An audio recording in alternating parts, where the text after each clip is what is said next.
This is episode 283 of the Gold Squadron podcast. I'm your host, Dion Morales, and today I'm joined by Marcel. I called it. Pay up, boys. Manzano. Over 100 participants, and I called the winner a week in advance. Like,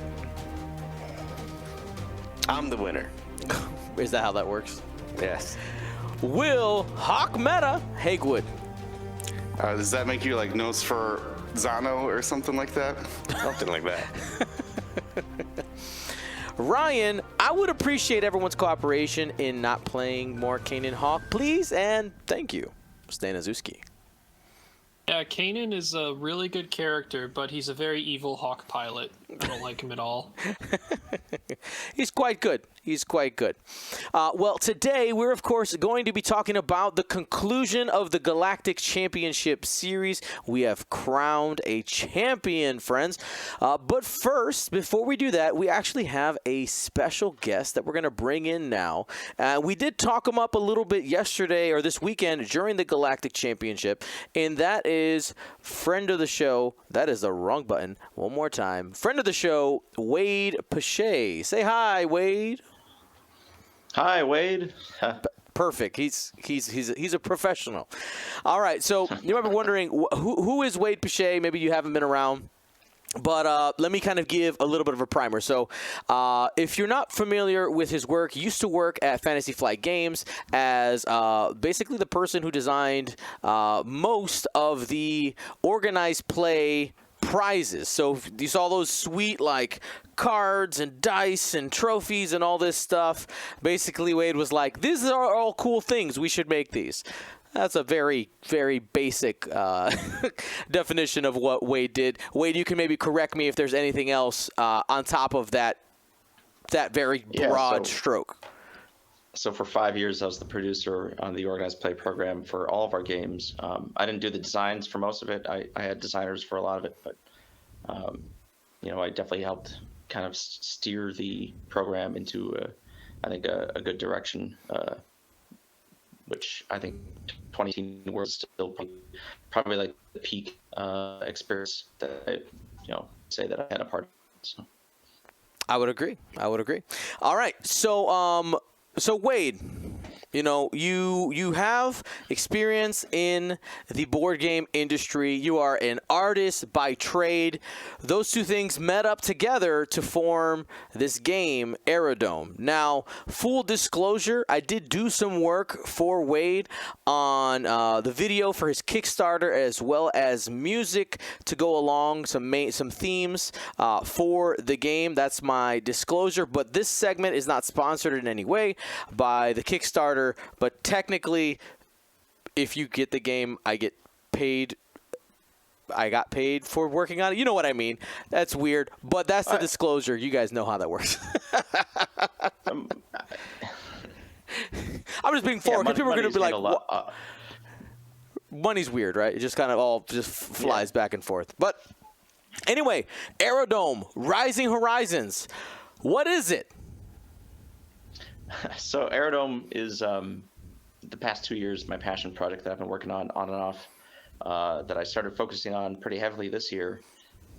It is a aerial tactical card game in which you essentially assume the role of a single pilot to fight another pilot, your opponent, to essentially become champion of the Aerodome, which is like a cool kind of like Thunderdome. I haven't seen this a lot lately. It's like kind of like Thunderdome meets Mario Kart, I guess. It's like a welcome to the Aerodome. Yeah. Love it. I love it, man. That's awesome. So it goes live on Kickstarter tomorrow officially, right? October 25th, depending on when you're listening, I guess. So So our tomorrow for us, but yeah, the 25th. Yeah. So 11 a.m. I'm hitting the button.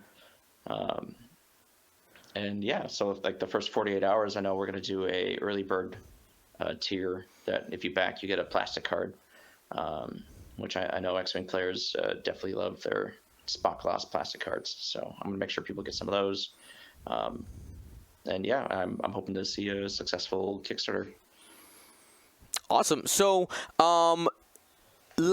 I would like to talk about some of the similarities and some of the maybe differences, because obviously this is an X-Wing podcast, and some X-Wing players might be like, well, why would I be interested in this game Aerodome? First thing, like there are no for instance, there's no models in Aerodome.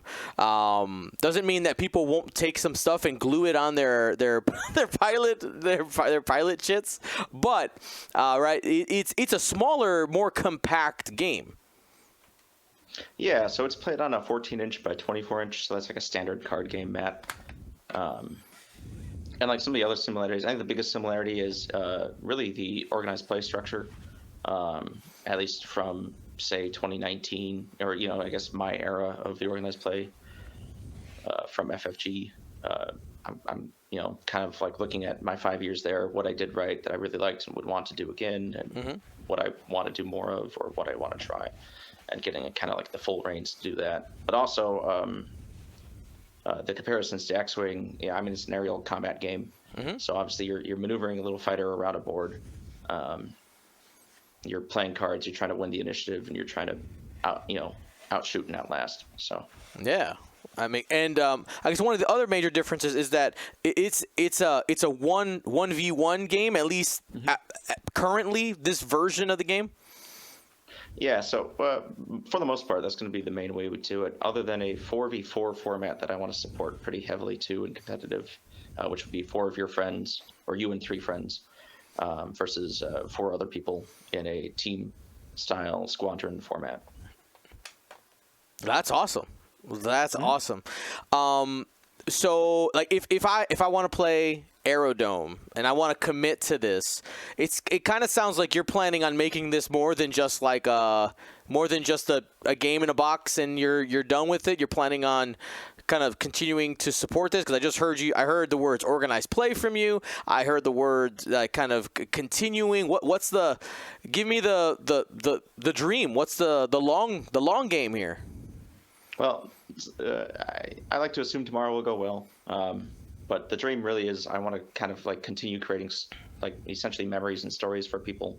I think that's one of the strengths in organized play in general, for gaming especially, is giving people a chance to like kind of aspire to be something, or giving people a chance to kind of like unite with people of similar interests. Like, obviously I know all 4 of you from X-Wing, and you guys, have kind of become good friends of mine as well, and like I like going out to eat with you guys when I get a chance from working the events and stuff like that. So I want to keep doing that. Like, I think that's one of the best things about really the ability to run an organized play program. So the dream is more expansions. I want it to be an affordable. I want it to be the most affordable competitive game on the market. I really want to kind of like showcase a lot of different types of fighters that we have planned and stuff like that. And I really want to really blow up the amount of customization as well. That's awesome. So let's just kind of talk about some base stats. I saw that you had kind of some images there. About how long does it take me to play a game of Aerodome? So a typical game is going to take about half an hour. Obviously, your first game's to be a little longer, but the core set will come with like 16 pre-built deck or maneuver hands for you to use. So you can get right into it without having to worry about like customization off the bat. But 30 minutes is going to be the standard. We actually just held a tournament over the weekend, 8 players, but we did 4 rounds and we were able to finish in about 2.5 hours, which was kind of nice, with like 2 games going to time, maybe at most. So I'm feeling pretty hopeful about kind of like that chunk that I really wanted it to be like a 30-minute game. I think that's a very good beer and pretzel style game, time limit. So that's awesome, man. I know I'm excited for the game. Having played it, I know Will played it, Ryan's played it. I think Marcel's maybe the only one who hasn't played it. Nope, never played it. All right, so here, Well, I'll tell you what. Wait, I'm gonna play it. I'm waiting for tomorrow for the Kickstarter, and I'm definitely gonna play it at some point. But what I need is the name is awesome, like Aerodome, and I think Dion was hitting on the Mad Max theme right here. We need to send you to WWE Hype Man boot camp. Like, get ready for this. Aerodome is gonna be the best game you ever played. Kill the opponent, win the top prize. We gotta. I'm ready. Rise to the cream of the crop. Yeah. We Want a Macho Man Randy Savage style promo? Yeah. Actually, I'm I'm getting my one of the own tiers. blood boiled up for it. Like I'm ready to play. Yeah, one of the tiers just send me to a Macho Man Randy Savage boot camp. Yeah, I'm in. I'm in. Make it the top. We'll make it happen. Talk to Zach Matthews. I'm pretty sure he'd had that up. Or there you go. Or there's your hype man. And I know one of the things that we plan on doing, Wade, is once a year, the guys and I, we do what we call the Gold Squadron Showdown. And we usually we do a little X-Wing tournament round robin. We're planning on doing amongst each other the day before. We usually have time to do something else. We're planning on doing an Aerodome competition that we're gonna live stream here between the four of us to see who will take the Aerodome Championship between us, the inaugural Gold Squadron Aerodome Championship. When is that going to be? We're working on dates. So it's going to be sometime in the winter. Right now things are up in the air because I got a baby. But you're not that far away. Maybe you want to come and referee. You might need a ref. Yeah, we need a judge. I gotta get one of those striped shirts. I love it. So, but yeah, there are physical components. I'm not sure if you guys kind of watched in the background the video there, but you have cards, and so my understanding, Wade, is obviously we were using beta components to shoot this video, but it's going to be cardboard, those hexagons that represent the ships, correct? Correct. Out of the box, it's going to be punch. There's 16 different pilots, so each pilot has their own punch. And it's just 2-inch hex that players are using. There are premium options. So the deluxe edition, which is $100, will come with like plastic ones, which will be really cool. Those are down. Yeah, keep going. And then also the right there. And then I introduced a champion tier, which is essentially just a collection of all the premium stuff I plan on selling in the future anyways, but those will come with, you can see them there too, but like these really cool, that's loud, metal tokens, which are enamel filled and die struck, 2 millimeter thick, these are hefty boys, and I actually really like using them. I think it really helps the game pop, because I think one of the things I want to do with Aerodome is I really wanted the colors to kind of be vibrant and noticeable from across the room, just to kind of draw the eye to a game that maybe people, probably wouldn't have heard of otherwise. Mm-hmm. And I think, definitely with these, and even with like the standard token set, I think it's gonna look great on the table. I agree, and I know one of the things that you are doing with your Kickstarter, if I'm not mistaken, if we have anybody who either owns a game store or somebody who does ordering, you are doing a retail tier, not just like a person-to-person tier. Yep, and like I do want to help out retailers a lot. So the retail tiers include there will be just a free poster in there, as well as a stack of promos for them to give away as well, to help and try and draw some interest. And they also get, depending on the 6 or 12 box that they buy, they'll get a random plastic card for each course that they order too for free. That's awesome. As well as cheaper shipping, and I think there's a decent discount on that too. So. That's awesome, man. And obviously, stretch goals, all the things that you would expect from a Kickstarter are here, but check it out. We're going to have it once it's actually live, because it's like a preview link that Wade sent me. We'll have it live in our chat, !Aerodome, just to basically just jump yourself there. But Wade, man, I want to say, cool game. I think it's super fun. Thank you for involving me in it, and I'm excited to see how this goes. And I see, I was excited to play Aerodome when we were doing that video shoot, and it was like 1 o'clock in the morning. I was like, "Hey, you want to play a game before bed?" I was like, I was like, "Oh man, what?" The good thing is I knew how long the game takes, so Right. It's Exactly. not like, hey, let's take out this 3-hour-long board game and try to figure it out. Now, Isophane's asking, are you going to do Aerodome giveaways for stream? That's yet to be seen. We have to wait and see. But maybe, I would say, the day where we do the GSP Showdown, that would be an appropriate day to definitely do it. Yeah, So that could be fun. Otherwise, I mean, once I actually start getting some products and stuff more in hand, I think it'd be fairly easy to help you guys, or support random giveaways and stuff like that. That's right. And Well, stickers. we'll make it happen. Well, wait, my man, we want to just say thank you for your time, and I'm looking forward to playing more. Now that Aerodome's going to be in people's hands, actually being able to play it with more people. So super excited. Yeah, I'm super excited to see it too. And it's a game built off around the community, for the community, so I'm really excited to get it into the hands of the community. So. Oh, I remember one other question people were asking. So is this box is this it for Aerodome? It's like a one set thing and you're done. What's the plan there? No, so towards the end of the Kickstarter, you'll even see. One of the stretch goals is I just throw in. I mean, it's a big stretch goal. It's 100,000, but I just throw in the first expansion. But then, down here at Future Ideas, I talk about, there's 6 expansions we're already working on in the background. We're testing about 50 pilots total with over 500 new cards. That's just season 1. The idea is I think the idea is I don't want people to spend more than $100 or $200 a year on the game to be competitive. I want people to be competitive without having to break bank. Mm-hmm.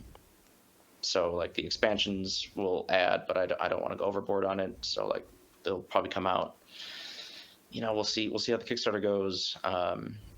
But obviously, hopefully soon thereafter. And then I do plan on season 2. I already told you the name of season 2 is the working title is Scattered Winds, which is another fun name. I think I chuckled when I came up with Rising Horizons. Yeah. But Scattered Winds is going to be a lot of fun. And bring in some interesting new elements as well. And I mean, I if I'm being honest, I'm thinking 5 seasons ahead. So that's awesome. Well, I'm looking forward to see what Aerodome has to bring. Thank you so much for your time. And to disconnect from the call, all you got to do is X the window. Thank you so much. Thanks, guys. Hey, Wade. Scattered Winds reminds me of the day after Taco Bell. I'm going to destroy you 4 in the showdown for our inaugural. I'm just letting you know, it's happening. I've been practicing. I got my beta set over here, man. I'm ready to go. That's cheating. No, that's cheating. That's cheating. We'll give you the Aerodome win. We ain't getting the X-Wing win. How do we? Well, we didn't ask, but maybe next time we can ask. Is there any plans for getting it on a TTS or so people can practice before they. That I have no idea. That I do not know. Well, wait, you're probably still watching. So if you're still watching, let us know. There's a weird dynamic with that because at the same time, obviously, it's beneficial for the audience to have that accessibility. Right. But it's not so beneficial for the person trying to sell the game. I wonder, and then again, this is completely question, is there are Tabletop Simulator mods that are sold, right? So I have zero ideas in what's involved with that, but that could, especially for that is a small business. This is one guy. He's got an idea. He's going for the moon. I don't know what's involved with that, but maybe making a way to make that viable could be a way to make it happen. All right. So that is that. So my friends, let us go ahead and we're gonna welcome in our champion. We'll see if he's available. Okay, he'll say ready for you. But yes, this weekend we had our Galactic Championship, friends.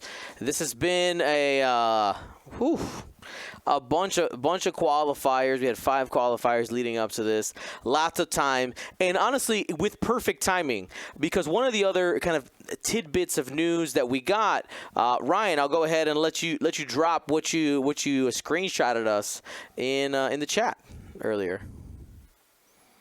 So it was someone on Twitter asked AMG, they're like, hey, is there any chance you could maybe drop the points for the upcoming release of Yavin and in general any other points changes before the weekend, because I want to play X-Wing with this event, and it'd be cool if the people that I was running this event for had time to list build. Not obviously, I assume not really expecting a legitimate response or acknowledgement, but AMG responded, not only saying that the fact that the points are coming, obviously this week is confirmed before, at least on the Friday, but they said, on the 3rd work day of the week, look to the east, in reference to Lord of the Rings, but the fact that, hey, look out for Wednesday. So there's a chance we get these points a couple days before the release of Battle of Yavin. They're on the west. That was one of the first comments as well. I'm just saying, like, when I look at the east, I'm like, New York? Oh, man. It's a Two Towers reference. Come on. Battle of Exactly. Helm's Deep. I hear a voice. Yes, there is the voice. The voice. I will tell you, this mysterious voice from the ether. cannot be heard quite yet by the people, but we will bring in that voice in a Yes. very obvious way in one moment. The voice in my head said, and I was thinking the exact same thing, was that's a Lord of the Rings specific quote. If you change it to the West, it's not as lined up as a quote from the movie. There are people that look to the East. Not everyone's west of Seattle, Marcel. All right, so Hawaii. Alaska. Okay, you got 2. I mean, Well- the world's round, according to some there are people theories. who play X-Wing out of the United States as well. I know, but if you're when they flatten out the map and when they do the time meridian or whatever they call it, like Japan and the tip of Russia are like, on that side. Isn't the Prime Meridian cut through Europe, not Asia? Well, whatever. When the time zone like becomes from like I don't have to be I like correct. I like time meridian. That's when fantastic. the thing, yeah, UTC 0. We yeah, understand. there you go. European listeners, go ahead and clarify for us in whatever way. It doesn't. We know when it comes from like one day to the next day. It's like in this, I'm on Tuesday. I'm on Wednesday. I'm on Tuesday. I'm on Wednesday. If you're sitting right on that line, jumping back and forth. All right. Well, so one other little piece of tidbit news as we flip over, and now that voice is available, that we are joined by our Galactic champion, Cameron Murray. Say hello. Hello. All right. That was perfect. Hello. Thank you. Audio is checked. But quick note before we jump into this segment, I forgot to mention this earlier. While AMG does not have what I'm going to call a new website, I do want to say that they did update at least their landing page for it to say X-Wing. Now, right when you go to Atomic Mass Games, the first thing you see is Legion, followed by X-Wing, Armada, and then Crisis Protocol. All the other pages look the same, but I want to give them slight props. I know that Marcel shakes his head because he's like, this type of business should have a much better website than this. But I just want to give them a little props that it doesn't have a giant Marvel scene right when you go, and you have to like click through a bunch of things in order to actually get to X-Wing. So just a little props to AMG. Thank you, whoever updated that image. We appreciate you. All right. Our Galactic champion, Cameron Murray. Tell us a little bit about yourself, friend. By the way, doesn't have a camera, but we have his voice, and in the spot where his face would be, I put the card that honors him in that spot. Everybody who played in the Galactic Championship will be getting a copy of that Rook Cast card. It features, of course, Rook Cast in the background. You can see that sweet fire spray that Cameron runs, both in person and online. Who painted that up, Cameron? Kaz did the online version for me, but the original was done by Lightcraft Miniatures for the Nova Open Charitable Foundation draw. And it was it's actually a full fleet of scum ships. There's I think 8 of them. So I have the Fire Spray, a Lancer, a Skurg. I had 2 Seek Fighters, a Kiraz, and a Star Viper. And they're all done in that Sabine style. Yep. Absolutely. I mean, it's absolutely beautiful. So yeah, that card will be part of that set. It'll be double-sided. Also, if you want to check out on the Discord, I also released the Mustafar qualifier winner. Their card is available to see on there at first. But yeah, so Cam, let's go ahead. Let's break down your list. Let's start there. What'd you bring to the championship? So I brought Boba Rook Kanan, which is the thing I've been kind of flying around in various archetypes the last several months. I started off flying Boba Koshka Kanan, and I flew that to Gen Con, and I made cut. And it was pretty okay. I lost to Grasser's Defender Vader twice, once in Swiss and then once again in the cut.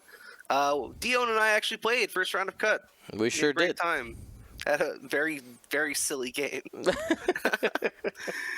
But yeah, basically over a couple of tournaments and like a bit of online play, I also played Koshka in the XTC final as well, and I made the decision that Koshka was just kind of dying too fast on me, and so I started playing around with other 7-point options in Scum, and I eventually landed on this Rook, which is very, very hard to kill. Also puts out a ton of damage, takes up a ton of board space, is just in your face the whole time, throwing out Strain with Notorious, throwing triple modded shots sometimes. It's just an incredible piece to have on the table. All right, so with the points coming out next week, Cam, I gotta ask this question. What is the strat? Like, so somebody's playing against you. What is the first piece you do not want them to go after? Like, what is the piece where you're like, oh no, they figured it out, or they are making the right choice? So there's 2 options when you have my list. If you have a strong alpha, so you're throwing like 4 and 5 die attacks, you go for Kanan. He is annoying to kill, very annoying to kill, but once he dies, the other 2 ships will melt as long as you can survive. And the other thing to keep in mind, though, is that because both of them have Veteran Tail Gunner, you don't want to split up your list as much, but we'll get into that in a bit. Because basically, the entire point of my list is to force you into jousting Rook, because you can't joust Boba, because Boba has chaff missiles.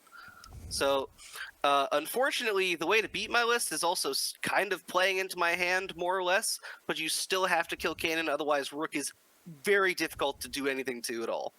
The couple games I've lost, Kanan's died very early, or Rook has gone down in just insane variance from, like, range 3.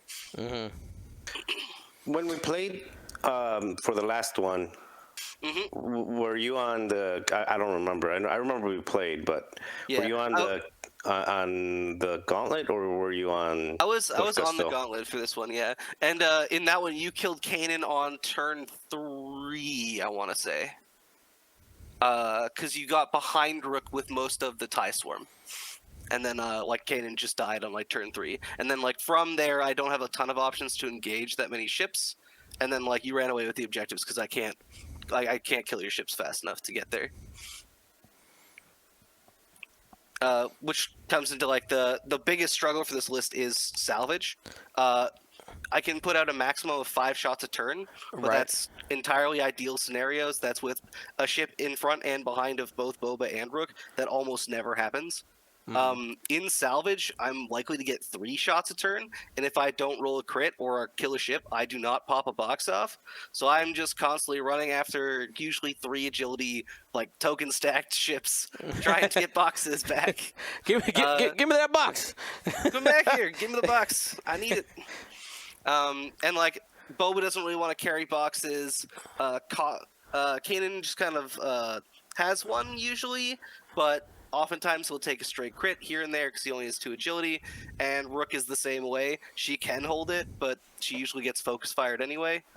So just any old crit kind of gets through, tags her 1, and then I lose it.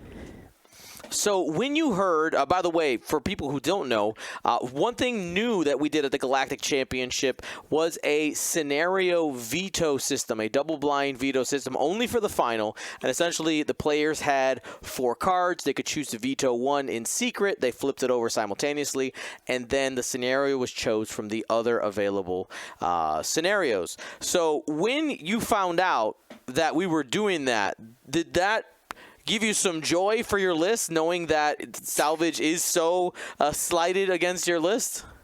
It definitely helps a lot. Actually, a fun fact: I played Canadian, what it's basically a Canadian Nationals, which was the St. Lawrence Open, 2 weekends ago, and in that we did pull. It was a full random roll, and we rolled salvage on the final, which did definitely impact that game. Because it is very heavily weighted against my list, and also my list's archetype in general, which is definitely fair.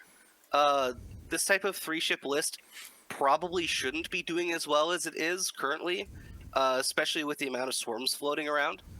I'm actually, honestly kind of shocked that I made it this far in general, especially going through 2 salvage missions to make it to the final. But yeah, definitely in the finals, being able to just veto, almost what I basically consider probably a 25% odds of victory scenario for me, just removing that from the pool, is very good for me in general. Okay, all right. Will, Marcel, Ryan, any questions about his list? I guess 2 questions. When you played the 2 previous salvage games, obviously one of them had to be the elimination bracket, I assume, right? So you won that one to move on to the finals. But did you win or lose in Swiss for salvage? I lost. It was round 1 of Swiss, and I lost to, oh my gosh, I'm going to blank on his name now. Kyle Burgo? Okay, if I remember think correctly. He was in the cut. I remember that name. Yeah, he was flying Republic. Okay. Yeah, we had an interesting. That was game. the Obi Annie Hound. Yeah, the Obi Annie Hound. It was a variant of Duncan's list from Gen Con. The 3 aces and then the lat type deal. What did Steven veto? Steven vetoed Chance. Do you think that was the right choice? For him at the time, absolutely. Although it depends, he could have vetoed Scramble, which is what we ended up playing, and I think that probably would have gone better for him, just because I think he can get half points on my ships faster than I can half both the Decimators.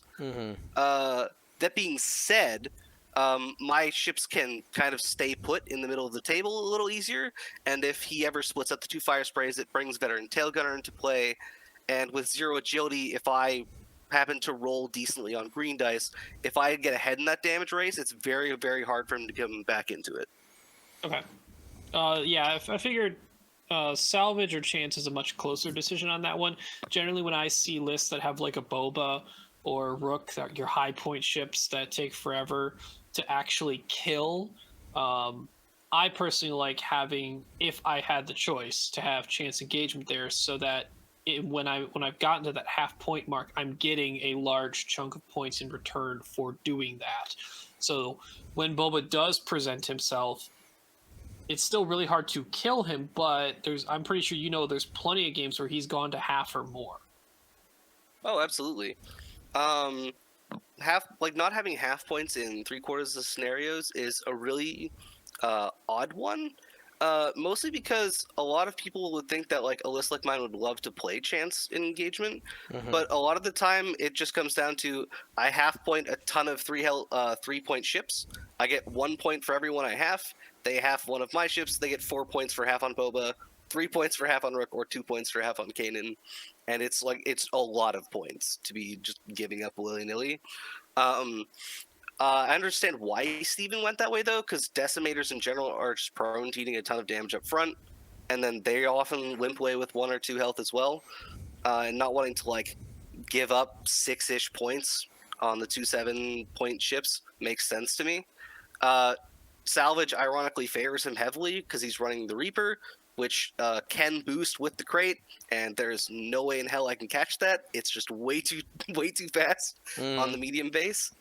And then having the cloaking TIE fighter be able to like swoop in, grab a box, and then bail is also really strong. So I got a question for you. So we know that these points are coming out.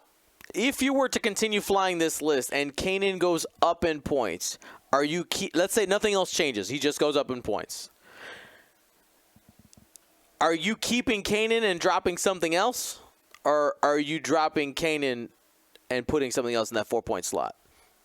What I'm trying to gauge is the value. What do you think that value is? So right now, Kanan's the only reason this archetype even functions in Scum. Oh, okay. That is a stamp of approval if I've heard one. Basically, any number of things can just immediately kill this archetype. Kanan losing his crew slot would be one of them. Kanan going up to 5, which would be weird, but okay. Rook going up to 8 also kind of kills this. There's other similar archetypes that you could still run. Double fire sprays and Han comes to mind. That was the other Scum list that made a deep run into cut. It was exactly that, yeah. Yeah. It's basically the problem with Scum right now is that almost all of Scum's power is at 6+ points.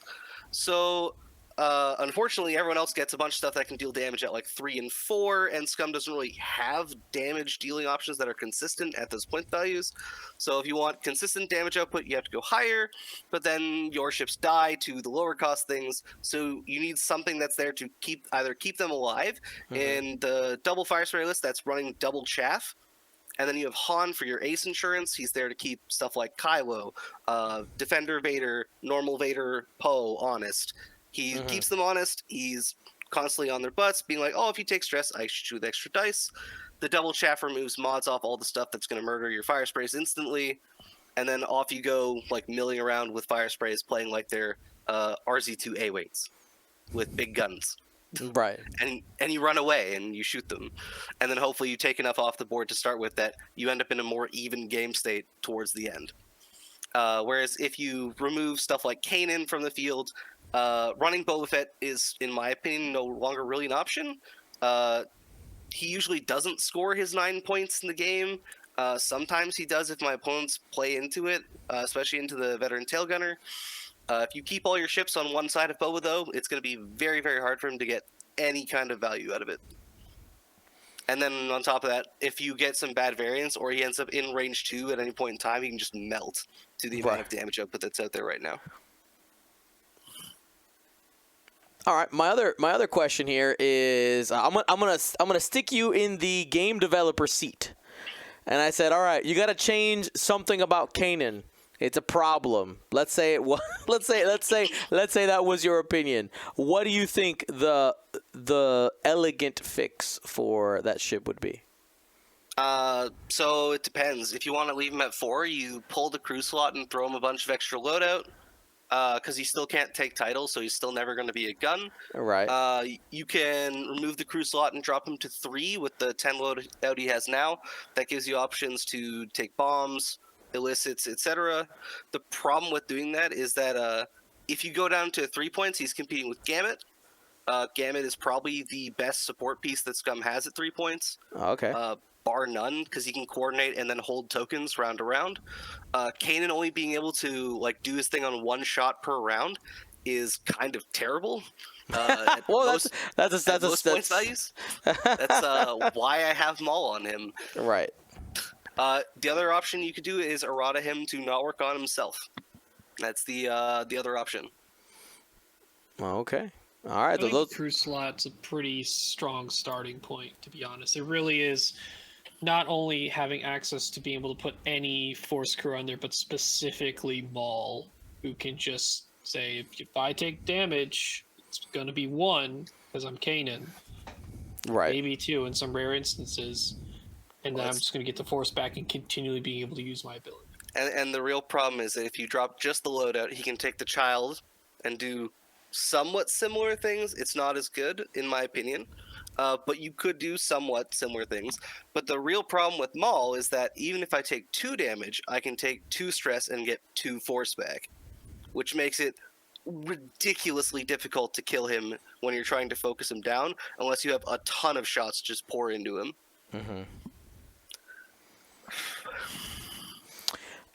Yeah, so it's interesting. And then my last question about the Hawk is, I feel in this Galactic Championship, we had 7 people run it. Okay, obviously you went the farthest with it. Why do you think we haven't seen more of it? Obviously, it's really good, right? You gave a great example, the games we were able to see on how powerful and flexible it can be, especially with that Maul crew allowing you to recycle that force consistently. What do you think is the reason why we're not seeing more of it? Swarms, more or less. There are a bunch of 6+ ship lists flying around. You can nuke 2 shots, sure. Here's 5 more is a great answer to Kanan in the Hawk in general. True. Also, a lot of it is just people haven't seen it played. It hasn't seen a ton of exposure outside of this specific archetype. And in terms of like 4-point ships in Scum, while it's up there with some of the better ones, it also isn't there to deal damage. Sure, Kanan's shot sometimes matters, but often he's not even shooting. He's out of range 3 of the engagement entirely, just protecting his buddies. And honestly, like if you put him into other Scum archetypes, fitting him in with like 3 or 4 other ships is weird, because then in Scum you don't really have a damage dealer in that case. In a lot of instances, you're just trying to throw a bunch of small attacks or a bunch of ionizing effects and hoping for the best. So it's like a balancing act between, yeah, he's good at protecting like these big expensive ships, but then like if he might be too restricting if I put him in a swarm, I have to stay in his firing arc, which can sometimes make people predictable. Right. And he's also I3. The meta's kind of pushed into like an I4 and above type deal, which isn't great, especially if you end up against like Republic, who's just like, yeah, I'm just gonna arc dodge Kanan and throw like 3 5-die shots into him with crack shot, and hey, he's dead. Neat. All right. Well, do you guys have any other questions for Cam, or are you guys ready to move on to our other lists? All right. Looks like they're ready, but before we let you go, Cam, give us a story. How did Cam come to X-Wing? Oh my. This goes back to 2016. I had a friend named Alex who introduced me to a person he'd met online, and his name was John. And now John is blind, 100% blind. Okay? John has a board game collection that he has brailled and converted himself to be accessible to him. Okay. And we used to go over and we'd play board games with John all the time. And so one day John said, hey, I found this new game. It's called X-Wing. I like Star Wars. I know you guys like Star Wars. Let's try it out. So we ended up playing X-Wing with my buddy John in his basement. And then he basically poked around the internet, found out there was tournaments for it. So in 2016, I played my first store championship with John. And I actually won that store championship. And yeah, so John and I have been playing tournaments for 7 years now. And Marcel actually played John at one of the Canadian Nationals, I think it was. Yeah.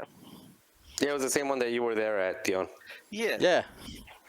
That was a good time. And John is just an absolutely wonderful person. Yeah, and he introduced me to X-Wing. That's awesome. Yeah, we still play. How does he play X-Wing? Oh, so John is insane. Is probably the Number best way one. to put this. Yeah, so John is very special, let's say. John visualizes the entire game board. I'm not being like facetious or anything. He very legitimately visualizes the entire game board. And usually when we play tournaments, we'll have someone be his like quote unquote eyes, and they'll basically put his hand over where his ship is and point the direction it's facing, and they'll put his finger over where the obstacles are around his ship, and they'll move his hand over to where his opponent's ships are and point it where they're facing, and he'll go, okay, I'm gonna do this. And they'll whisper in their ear, and they'll set those dials, and then he'll play tournaments like that. John has won tournaments like that. Yeah, I mean, it is. I think insane is insanely genius is in a like. I think it's like Daredevil-esque. You know, It very much feels like that. Because I do remember when we played. You know, the person, I forgot who it was that was helping him that day, but they would put his hand just here. I think they would put like, you know, a specific part of the hand here, and then they would like angle to say like he's facing like, you know, in this direction, in this angle. And like he had the spacing correct. Like he would know, okay, if I do it 3 hard, it's gonna land because, you know, I know how far it goes between. It was pretty. So you're saying wild. we should start blindfolding ourselves for X-Wing to get better? If you want to get better, yeah. Apparently, if you want to get better, they'll deceive you. That's John, like the. John did host a blindfolded X-Wing tournament here in our local region once. that's awesome. It was pretty fun. Playing blind is incredibly difficult. Especially if you played sighted the entire time first, and then you know, as a joke, he was like, "I'll play the winner," and I'm like, "That's not a fair game. It's not even remotely a fair game." He's just coming in as a juggernaut. He's like, Yeah. it's like I was I'll play the winner. It's like, okay, sure. Yeah, I mean, it might even sound. I don't know if you've even ever tried to eat blindfolded. Like the spoon will end up in your cheek or in your eyeball. It is. Yeah, I was thinking more it like is hard. tabletop simulator, so you at least still see your dials and stuff, but you put one of those hidden, the hidden boxes zones over the board, whatever. Yeah. That'd be insanity. and it's only revealed in combat. But during moving, you just have to let it ride. Wouldn't it be crazy to have like on TTS or on something like that, like a fog of war effect? That's Like kind of you what could- it would be, yeah. Yeah, like as your ships are, no, I mean a fog of war would be more like nearsighted, where like as your ships are moving, like you're opening up that space so you don't know where the opponent is. Oh, until, yeah. Well, you have to look for enemies by target locking. You know, you got to scan the area around you to look through the fog of war. that would be, and you can only as you move, only your arc opens up. Interesting. Fun idea. Interesting, Well, TTS mod, but anyway, we're off topic. it's all right. Well, Cam, we want to say thank you so much for your time and congratulations. I'm sure it feels good to basically get back-to-back tournament wins, and you know, this second one's a pretty big one. Oh, I didn't win Canadian Nationals. I just made finals. Oh, he just made the finals. Oh yeah, 'cause you're right. It was Brendan who won Brendan. that one, right? It was my X-Wing Team Canada teammate, Brendan Osmond Damon, who won the Canadian Nationals, yeah. He's also in my league, and we're joking that like we're the best league on the planet because we have the two huge winners. But Well, yeah. best league in Canada, maybe. Let's. Oh, sure. Okay. I mean, there's no evidence of Canada performing well in the main, the worldwide stage or in anything. international So. X-Wing, no. There's no evidence of that. No, none at all. Well, with that, we will say bye to Cam. All right, thank you so much, my friend. You're awesome. Thank you for your time, man. Yeah. Have a good night, guys. Good night. All right, boys. We'll continue here again. Cam Murray, super awesome guy, out of Canada, and has been a thorn in the side of Team USA for XTC, which is what they were jovially talking about there. But let's go ahead. Let's keep it going. Speaking of Team USA. Speaking of Team USA and Team Canada, the last 2 tournaments were Team USA, Team Canada finals, and Team Canada won both. So, yeah, they're on a roll. All right. Well, let's Let's keep it rolling here. Speaking of Team USA, Steve Cotillo in second place, our runner-up. Take it, Will. A mute button. There it is. Okay. Steve is flying a Imperial list. Has but one jingoist with a cloaking device. Has brought Vizier in the Reaper with Captain Hark. That's the red maneuver for a focus in Seven Sister. Crew. I got Captain Oiken with Ruthless, Death Troopers, Fifth Brother Dauntless, Morniki with Darth Vader 000 BT1. The combination of Jingoist plus these abilities like Death Troopers and Darth Vader is very powerful, we'll say. Most of these abilities, like Jingoist, would give you a choice. Like you could remove a token if you don't want to suffer my effect. Same thing with Darth Vader. You could remove a token to not take damage. But when you have the Death Troopers active, preventing you from clearing stress, now you can't even take the actions, and that illusion of choice quickly dissipates. Plus, you're having to deal with these massive 16? Yes. 16 health ships, normally reinforced, if not double reinforced with Morna. Creates a big problem for the opponent when they start gauging what can I actually kill in this round. And most of the time it ends up being just the Jingoist. But yeah, some great synergy there. An evolution of putting a Jingo Wampa in there, which we saw from like Catch, which I blatantly stole for Gen Con. But this is Steve's evolution of it. You flew it in XTC to good enough success. Team USA did very well. We did well. We hit that 50-50 mark. Still flying it though, still a nasty list to face against. If you need your focus tokens, if you don't like running into large base ships, you're gonna have a bad time. All right, let's keep it going. William Hayes, a.k.a. Sevwall, here in our top 4. Take it, Marcel.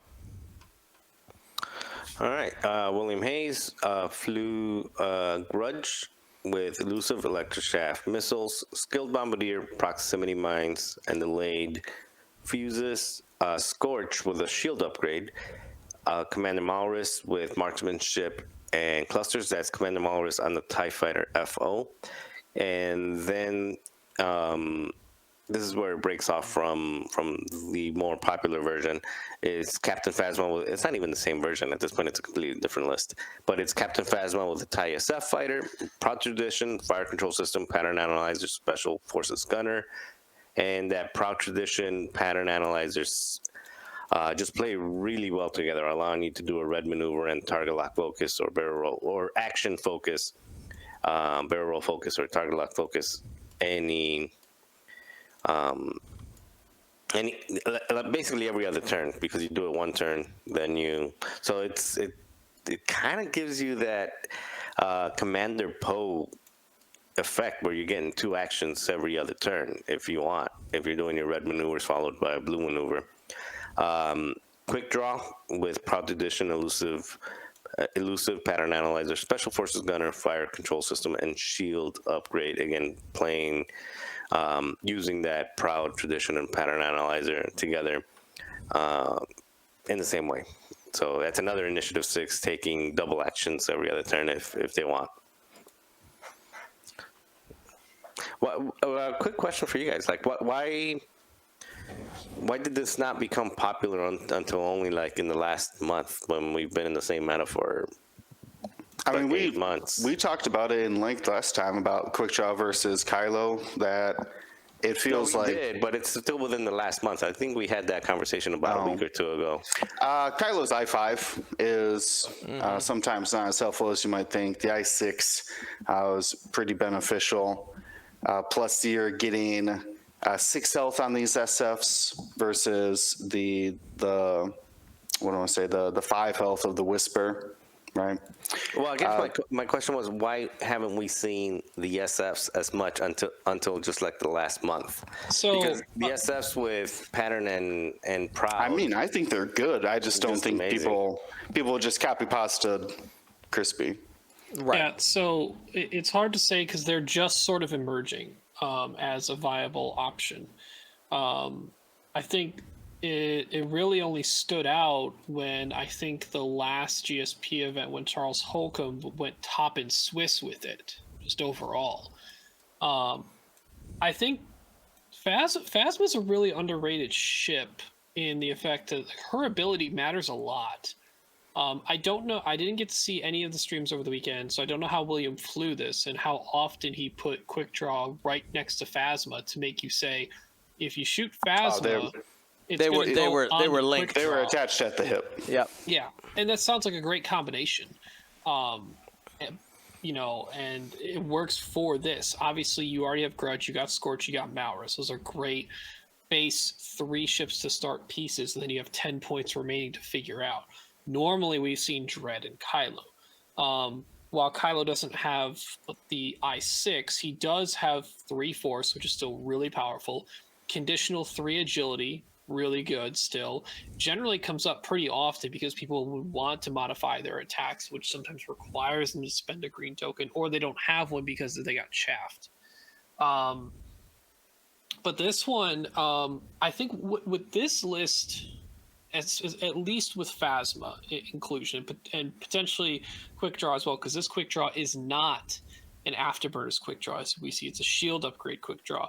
So if necessary, both of these ships are very capable and probably willing to pick up salvage boxes. That was one of the weaknesses that was kind of discovered early on, and I think at least back at Gen Con that we saw when Crispy and Nathan Idy faced off in a cut on stream, is you saw the deficit that the FO list could get into in a salvage matchup. Phasma is an excellent salvage carrier because Phasma's ability can just pass the crit to someone else. It's a must, but you're going to want to do it to hold on to a box. Right. Phasma's great for that. And then, you know, having the Quick Draw I6 double shots is pretty good. I mean, we know this. So, What did I see? What did I see during one of the matches? Oh, he bumped into another ship. I think he bumped into Phasma, took the friendly bump damage, and then took a shot at somebody in activation. Yep. Which is just like. I mean, it is an I6, so other things probably did already have their tokens to deal with that, unless it was another I6 that hasn't moved yet, which could be really scary. I forget what I was shooting at. It was some other first order list. I think a Whisper or something like that. But a lot of interesting tricks with it.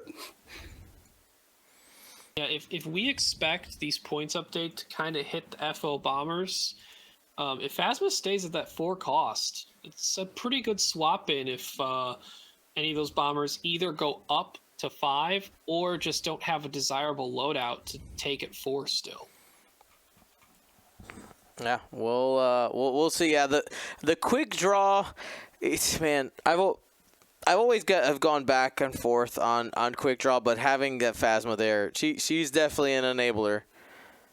Definitely. Good stuff. All right, let's keep it going. George Castaneda, top 4. Take it, Ryan. We have a reemergence of a scum archetype that we saw early in GSP Galaxies events. We hadn't seen in a bit. We have the Han Falcon and 2 fire sprays. We got Han with Trick Shot, Lando crew, Ahsoka Tano crew, engine upgrade, and Lando's Millennium Falcon. We have Iman with Jamming Beam, Electro Chaff missiles, the Child, Androsta, and Prox Mines, and then Kath Scarlet with Marksmanship, Jamming Beam, Electro Chaff, Maul, Marauder, Veteran Tail Gunner. Very good loadout across the board for all these ships. I think Kath Scarlet has one more loadout than Koshka Frost. So you could lose marksmanship to go to Kashka. I know a lot of people prefer Kath because then you have both fire sprays moving at the same time at I4, which has its benefits. Right. And obviously a lot of people preferring the I4. I just see Kashka as a Boba Light sometimes. A lot of things sometimes get stressed, and Kashka getting those rerolls is good. But obviously we've seen this archetype work with Kath Scarlet, even though Kath Scarlet's ability is essentially blank in this entire list. Anyway, good on George. I think I recall a couple people commenting social media or Twitch chat and otherwise to mentioning they have George in their local area, and he's just been working through this list for a while and really putting the hurt on his community with it too. So it paid off. He's got those reps. Moving on here, Anthony Marchand, aka Innkeeper16, with another Imperialist. Notice the name that we have not said when it comes to Empire in a while is Darth Vader. Here we go. Is that a spoiler alert? Should we just say where he isn't? He's not in the cut at all.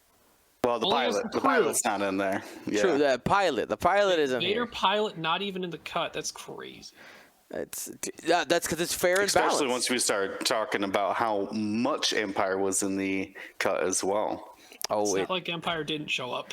Yeah, it showed up. Let's keep it going here. So Anthony Marchand brought Vizier in that TIE Reaper with Imperial Super Commandos and ablative plating, as well as Captain Faroff in the TIE Reaper with Ruthless, the child targeting computers.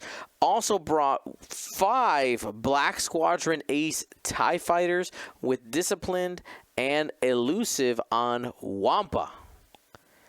So, although those cheap 2-point TIE Fighters gave you enough room to end up fitting in those double Reapers, and obviously Disciplined going off gives that opportunity to give target locks as you go throughout the game. So can be and was very good. I think the one game that we got of Anthony on stream, things just didn't go his way, so we didn't get to really see how good this list could be, but it can be quite nasty. Well, did we? Sorry, I was reading something else for a moment. Did you really point out that it has Imperial Super Commandos? So there are not only the shots from all these ships happening in the round. There's potentially 2 more Mandos shooting at you as well. Yeah, it is a full swarm. You got, what is that? 1, 2, 3, 4, 5, 6, 7, 8, 9, 10. 10 potential shots in one turn, if it all goes out. Love it. Love it. Let's keep it going here. Will, take a look at Kyle Borgo. All right. Kyle is flying the Galactic Republic, has Anakin Skywalker in the 7B with Crackshot, R4P17 and Shield, Obi-Wan in the Delta 7, that's the calibrated laser targeting, Aether Sprite with Elusive and R2D2, Contrail with Crackshot, R7A7, delayed fuses, Besh and proton bombs, then Hound with C-3PO, Corky Kreese, Agile Gunner, 7 Fleet Gunner, and Synchronized Console. This is a very, very, very close list to what we've seen do well in Republic at Gen Con and some other events as well. Basically, you have this support piece with Hound. You can pass out calculates with Corky Kreese. You always have your arc on target with the Agile Gunner, and every round because you don't care about your 2-dice attack, you're using that 7th Fleet Gunner and taking the weapons disabled to give an additional dice plus rerolls to multiple ships.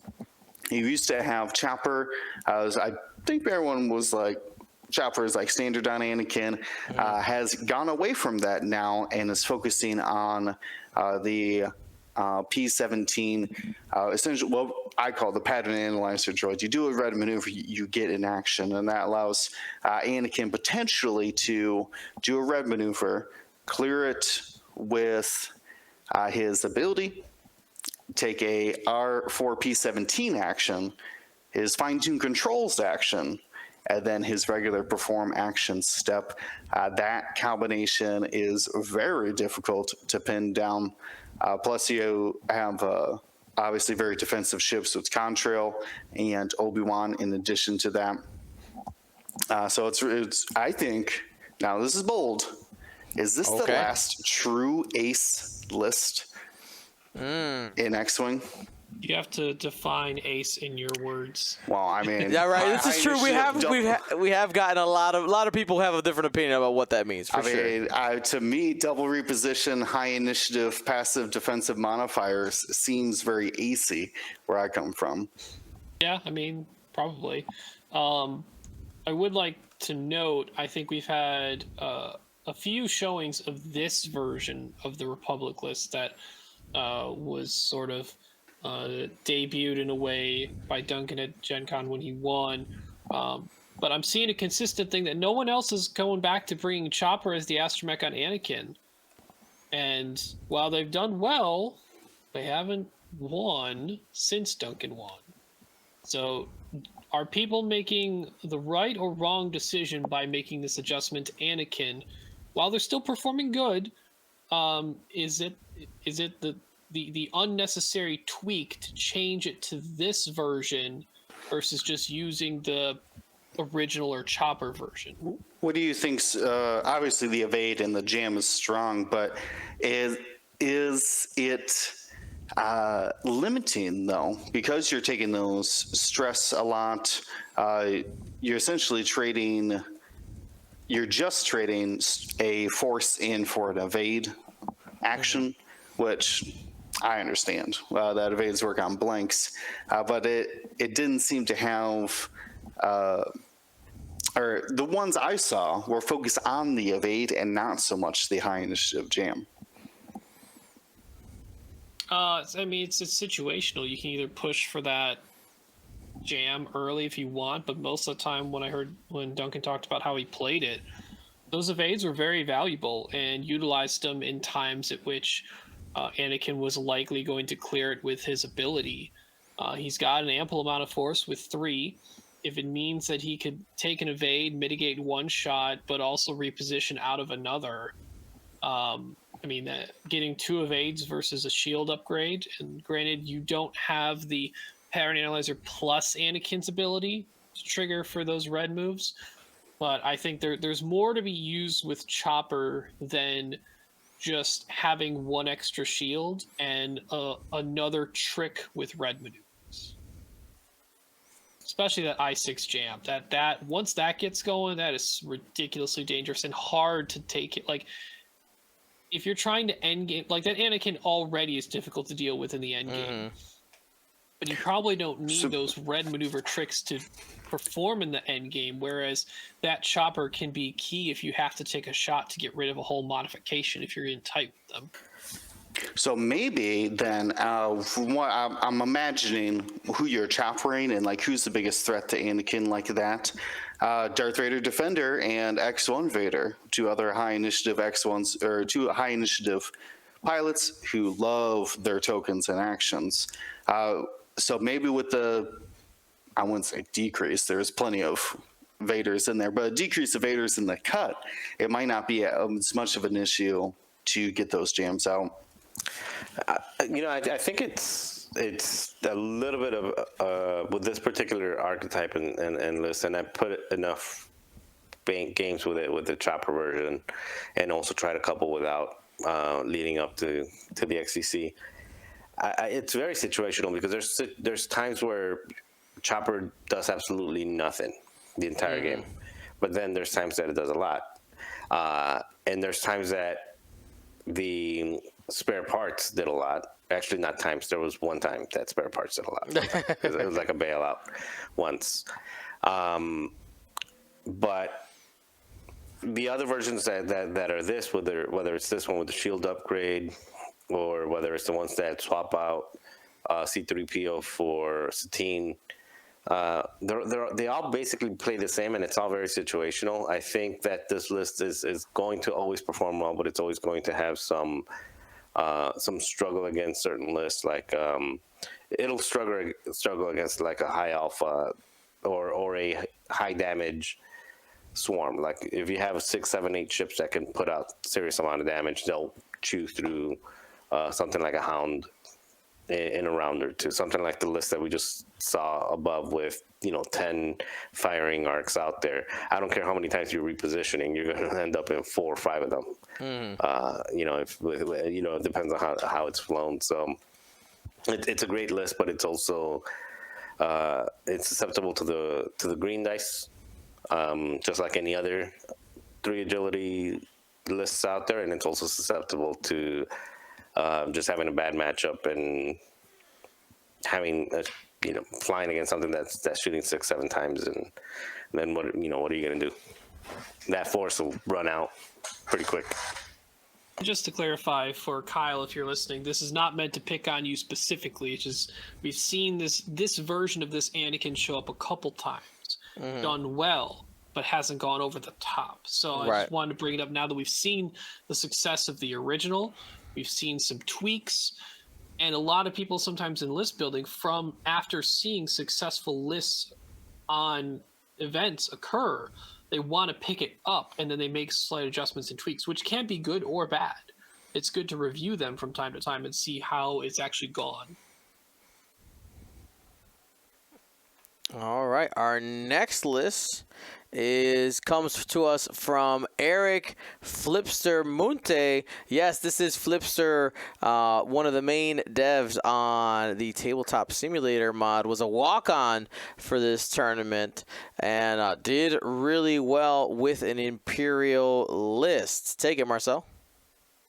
All right, so you've got Hull Runner with Swarm Tactics, Crack Shot, Mauler Mythal with Crack Shot and Jamming. That's 2 I5. Hull Runner with Swarm Tactics is bumping Wampa with Elusive up to another I5. So you have 3 ships shooting at I5 at this point. Then you have Scourge Skudu. Scourge is a 4, I believe. 5. Okay, so that's 1, 2, 3. He's the bullseye 5er.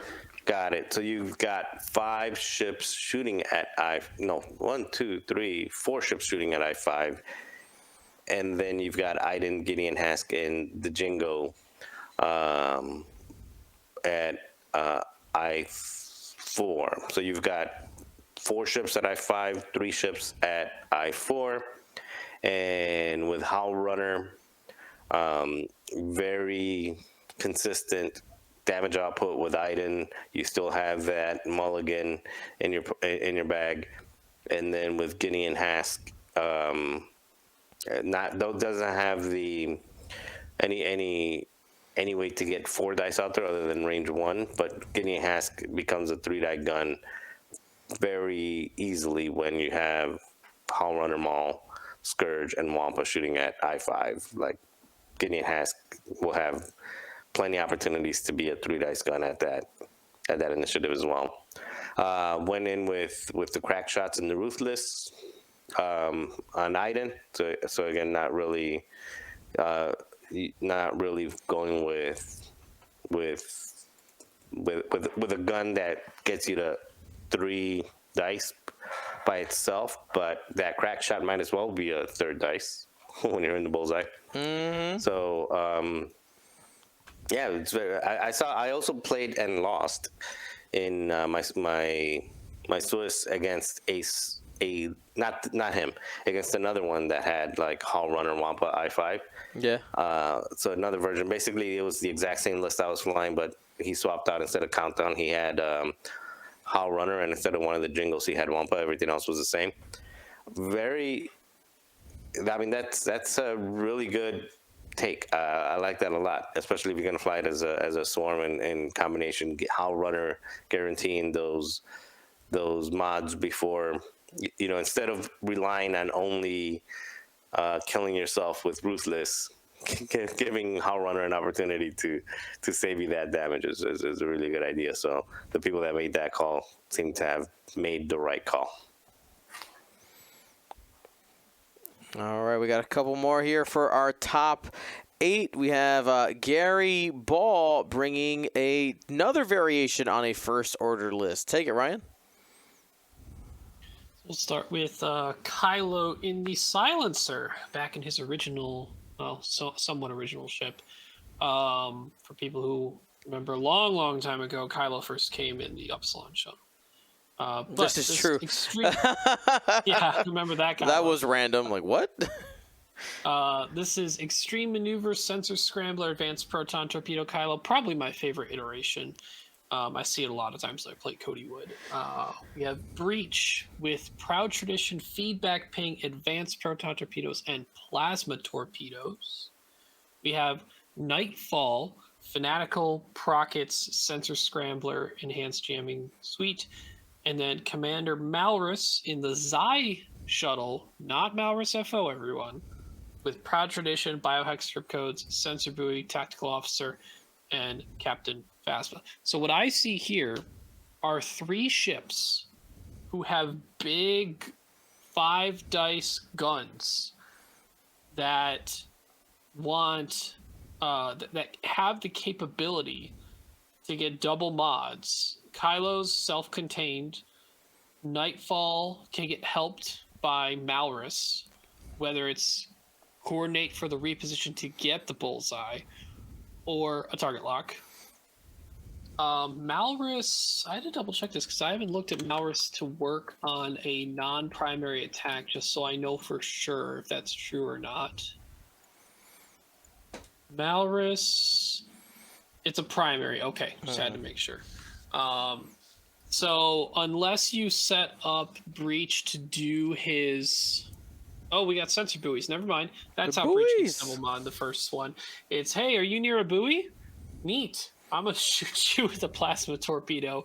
Kylo's probably went super fast near you, and Nightfall might be there super fast too, because they both have sensor scramblers, and they can cloak, decloak, move very fast. So this seems like, hey, if I want to come at you quick with big guns with really good mods, I'm going to do it. If I don't want to, and I want to deke you out and cloak away and then cut back in a pincer maneuver, it's also there too. And Breach can system phase boost as well. So these ships are... It's an alpha strike that is not easily predictable. Do you know what this reminds me of? Is our last champions list utilizing Kylo Ren and Breach and an Upsilon shuttle, but essentially just divided that Upsilon shuttle into Malrus and a jamming Nightfall. That's right. Yeah, that was the Alex 2021. Yes. And in that one, and that was actually interesting, and I thought in my mind when I read out the Breach loadout, is that Breach had ion torps and then had room for the seismic charges for 3 points, which could still be a viable take. But that had the funny trick of seismicking your own Tabzin to do actions with Tabzin's ability in the same phase the bomb went off, which was ridiculously tricky, especially if Tabzin just decided to land on an obstacle and you're just like, it's not there anymore. Plus, here's all these actions. So I'm Tabzin, ha ha ha ha. But Tabzin's extended currently. So. All right. Are they ever gonna let that boy back in? I don't know. No. I don't know. They're still trying to sell. Are they going to re-release the Upsilon? They're still trying to sell first edition Upsilon, so I don't Please think so. take this. I bet they would be able to sell new ones because I was rewatching some of the movies recently. If the wings actually folded down like they're supposed to. Oh, the Like articulation. collapsible? Yeah, like Because they were supposed to go inside of each other. Extend and then retract. Yeah, so they like if you imagine like Knuckles here, so if like they bring in and they like come out and V up. So they're not actually how the models are now. They don't just go up and that's it. They telescope like in and out. Telescopic. That's the way to describe them. Yes. Yeah. I'd buy another one. Articulating stuff. I mean, I never thought I'd need another B-Wing, and then the B-Wing had all the articulated movements, and I was like, yeah, give me another one. Now, that was our top 8. Well, we're going to do some quick hits on the top 16, just so you guys can get some other ideas of what else came. And we did technically have 20 people make the cut, but just to kind of do some quick hits. You guys ready for some rapid fire here? Here we go. Yes. Crispy Christopher Patrick in the top 16 with his patented Kylo Ren in the TIE Whisper, Malorus, Scorch, Dread, and Grudge, all fixed He out was the way the only he has. qualifier winner in the top cut, correct? Correct. He was the only qualifier He winner ruined in the. bold prediction. It was so close. It's so close, so close. Keep it going, Will. All right. Shout out to this would be Tim King flying a Luminara, Obi-Wan, Click, Contrail, and Hound list. So essentially has swapped out Anakin for Luminara and Click in the list. That's a 4 and a 3-point ship. Most of the other things are similar, though is notably running Satine and Corky to be able to hand out depletes and evades, or depletes and focuses and evades and disarms. But that is a very interesting take, squeezing a 5th ship into the list, better for objectives overall. Marcel? Joe Churchman flying Bosk Rook, Bosk in the YV, Rook Gauntlet and the Gauntlet Fighter, Gamut Key in the Hawk 290, and I have a ship that I love. I wish I'd see more of him out there with elusive dead man switch, false transponder codes, and targeting computer. He's an awesome ship, especially with that specific loadout. I like that loadout a lot. Just throw him in there, jam people up. Roll be a 3.3 gun for agility ship in some games, and yeah, I like this list. I think the last one I want to point out here is Jeff Moore. Take it, Ryan. The only separatist list in cut. Jeff Moore bringing Django, Grievous, Bombardment Drone, and DFS 081 and Separatist Drone. So it's the 5 ship where it's 3 droids, Grievous, and Django. Grievous is a standard loadout card. We know what he is. This is a Savage Oppressed Django with more elicits with Veteran Tail Gunner, not bombs. Oh, and it does have bomb mines. Never mind, because it's not Palpatine. And opted for independent calc instead of delayed fuses on the Bombardment Drone. You can go either way. Discord missiles on the Vultures. All right. As for some stats, let's get you guys some stats because I know y'all like stats. For the cut, Wait. Yes. Let's do. Did you write down, or do you remember what all the predictions, the bold predictions, and everything were? No, I think there's lots of time, unfortunately. No record of them. I don't remember. Too bad. All I know is Crispy ruined the one I had, Well, but all the other ones, I mean, I was 2 for 2. No rebels in the cut. Best rebel was 3 and 2, and Cam Murray won. And I also said a 3-ship list would win. So a 3-ship list won. Cam won specifically, and no rebels in the cut. I'll give you 2 for that because the no rebels in the cut was not a bold prediction. That's barely bold. I think we called that out as very lukewarm. No. But We did. It was 3. So we'll call it 2 for 2. Call it 2 2 for and 2. a half. 2.5. There you go. 2.5. There you go, 2.5. I got about maybe half a point for getting my prediction of 6 ships in the final. There was 7. One of them was a 2-point jingoist, though. That barely counts. Barely counts. How many Galaxy qualifiers were there? 5. Okay, so there are 5 of them. So that means Crispy won 2. Well, of them, there was right? really only 4, but yeah. Yeah. 4 winners. So Crispy made cut the only one out of the qualifier winners. So I was 3 out of 4. Almost I was there. 0.25 points awarded for that prediction. All the way around, 0.75. Sure. Yeah. None of my bold predictions came true, and that's okay. That's all right. I had my champions were there. A couple of people I had called out to be like, all right, time to step up. And I was watching as they slowly fell, but props.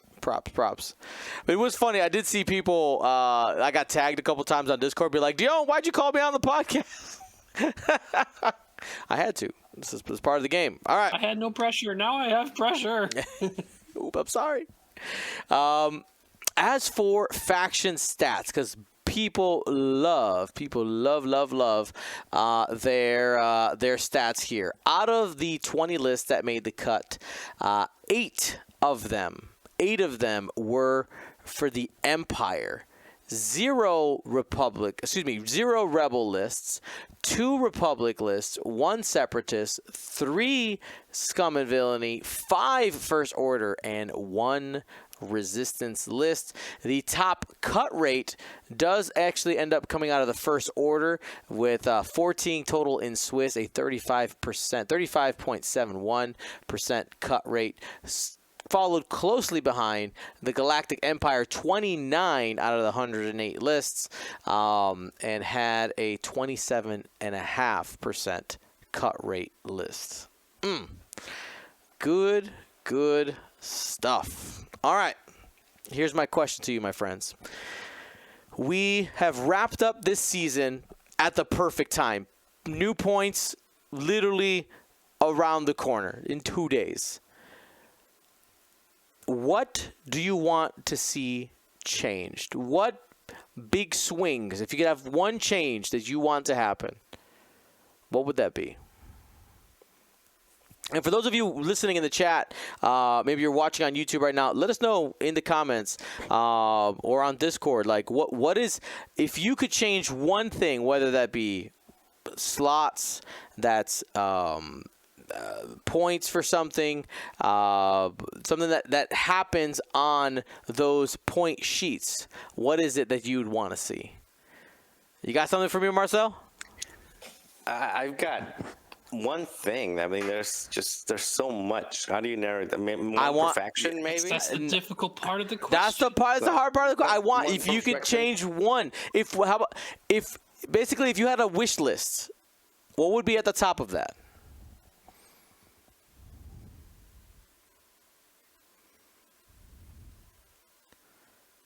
Oh, the brains. I have one if you're not ready. Go for it, Will. Use the encounter. So this is going to be a broad stroke, but take it. I understand their reasoning for 2-point ships in the game. Right? They did a whole interview about it. 5 Better Podcast. I would like them to reevaluate 2-point ships across all factions. The Vultures, they seem to be doing fine. Nobody even flies the Energy Shell prototypes. They go right for the Initiative 3 Discord Vultures. So I don't really see any problem with those. Last points update, when the Empire only had access to Obsidians and Night Beast as their 2-point ships, I don't think there was a lot of complaints about the Obsidians. Night Beast was obviously very powerful at 2 points, especially in an objective-based environment. But the list building has, I think, hurt a lot of, or the lack of 2-point ships has actually hurt a lot of factions. As far as essentially the combinations that they can run. I just think that they chose the wrong 2-point ships when they originally came out with the loadout value. You could do Overseer Yushin, which nobody's going to know who that is, but it's a scum mining guild with basically a blank ability. You can throw Zeb or Captain Rex out there in the Rebels, right? Obviously, BB-8 works as a 2-point ship. Nobody seems to be like, oh, BB-8's in every list. You got to fly BB-8. No, he slots in there when you need your 4th ship just to round out your list. You'd rather run a 4-point Kaz versus, say, a 6-point Tim and Wexley or something. Right. So, and obviously, the Jingoist and Wampa, no, you get out of here.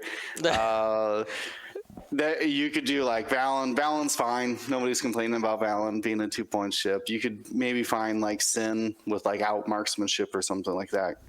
Could fit in for your 2-point ship.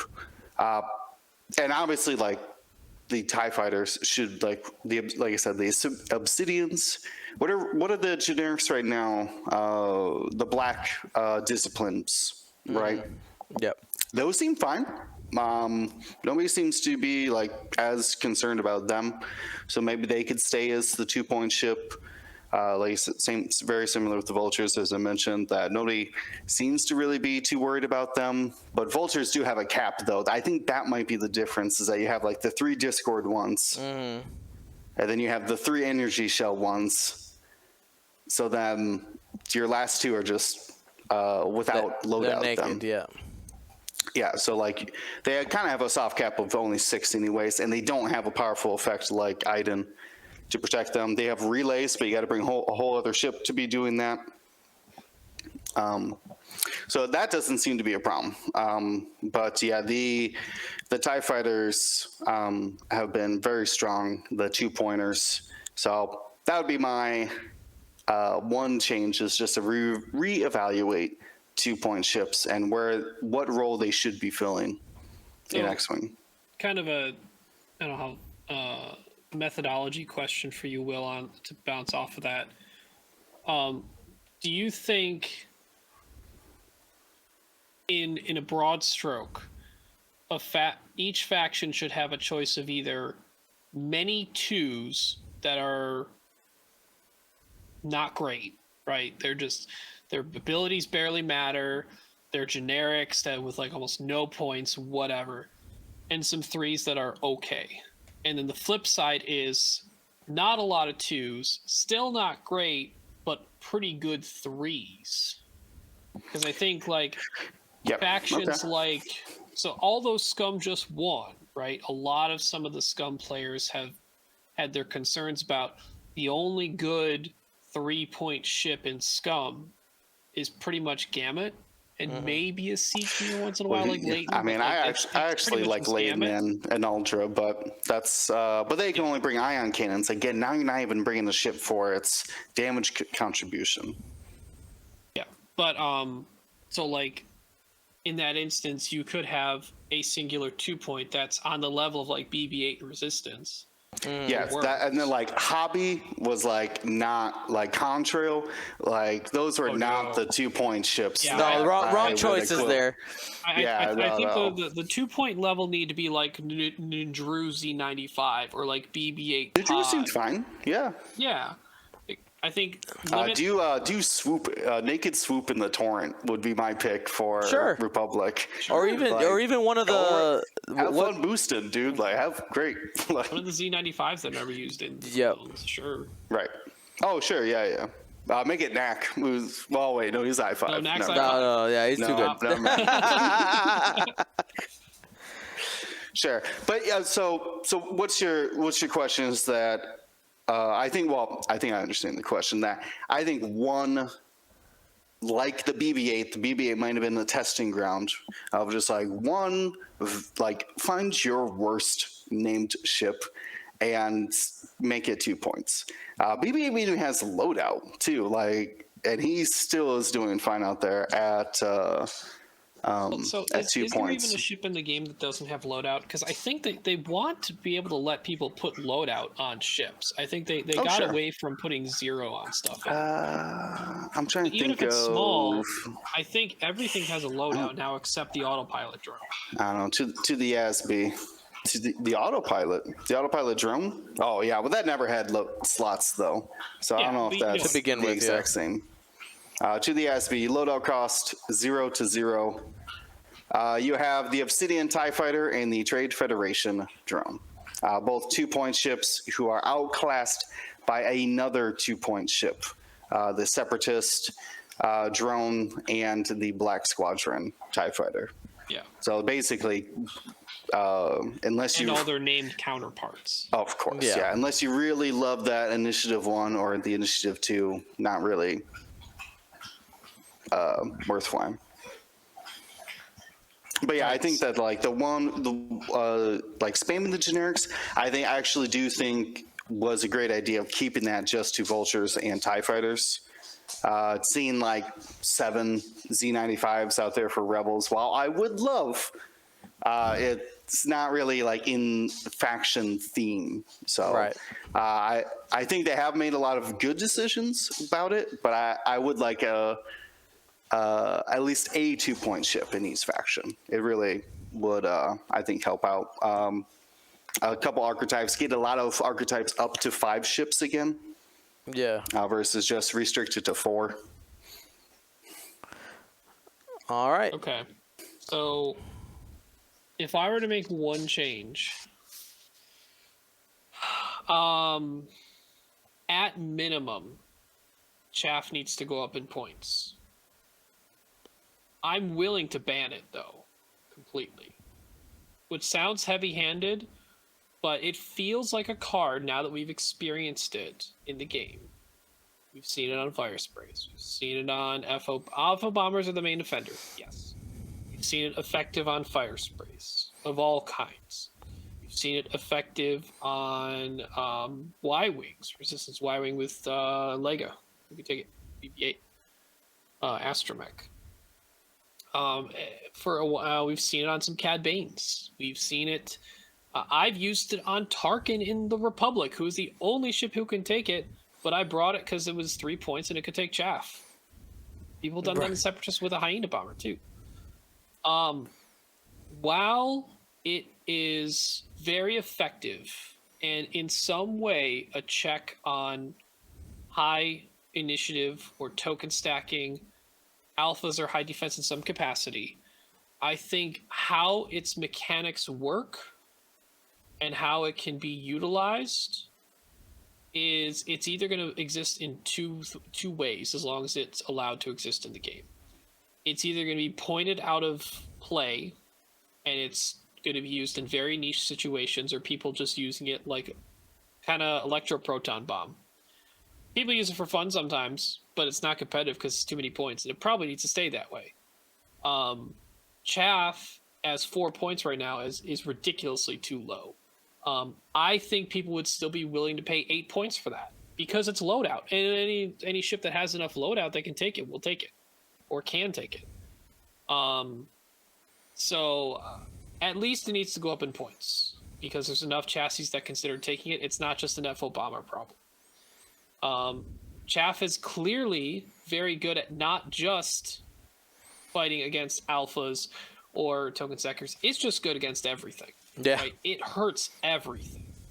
There are ways to play around it. Sure, you can do passive mods. You can start using turrets. You don't have to point your ship at something that's carrying a chaff. But I think with how scenarios are in the game, and how you generally have to exist in a certain space, a chaff cloud is also going to exist in that space if you want to exist in that area as well. So I can go either way. I'd say you can point it up really high, but I think it's going to be either it's going to be pointed so high it's never going to be used, or if it's viable, it's too good. It's that borderline thing. It's such a hard fine line to have, to the point where maybe it does need to be banned. Even though it's a newish card that hasn't even been out a year, maybe? When did Fury first order come out? Yeah, it's been about a year, but I mean sometimes it's what you got to do, right? That happens. Yeah. That happens in competitive games all the time. So let me ask you guys: do any of you feel like we'd be missing something major if this card was banned? I mean, I know you don't like bans, Will. I if it was just straight banned, I think we could go back to regular X-Wing, where people just aren't launching stuff at you before you even start fighting. Because that was like, that was for any a of you, like Dion, you've played it. You've played that Yes. list with 2 carrying electro chaff. Yeah, I flew it in How XTC much as well. time does it take out of a game to place one of those physically? a bunch. It's gotta, sometimes it's horrible if you're throwing it at an area with a yeah, bunch if you're of like ships, you gotta put it underneath under. of 3 ships, Exactly. yeah. Imagine if 2 lists each had 2 electro chaff missiles. That sounds like a nightmare to play physically. Yeah. I did throw it at a swarm at Gen Con. It was like 8 minutes. Probably something like that. Because we were being careful. Yeah. Because, I mean, if part of it it's the fuse problem, right? Because it's not just like a bomb. It's not something where it's like, oh yeah, that definitely hit. We can just kind of approximate it. Like you have to put it out there accurately because the placement matters because it's an obstacle. Yeah, I mean, maybe the way around that, Ryan, is maybe a middle ground is some type of errata rather than a ban on what it does.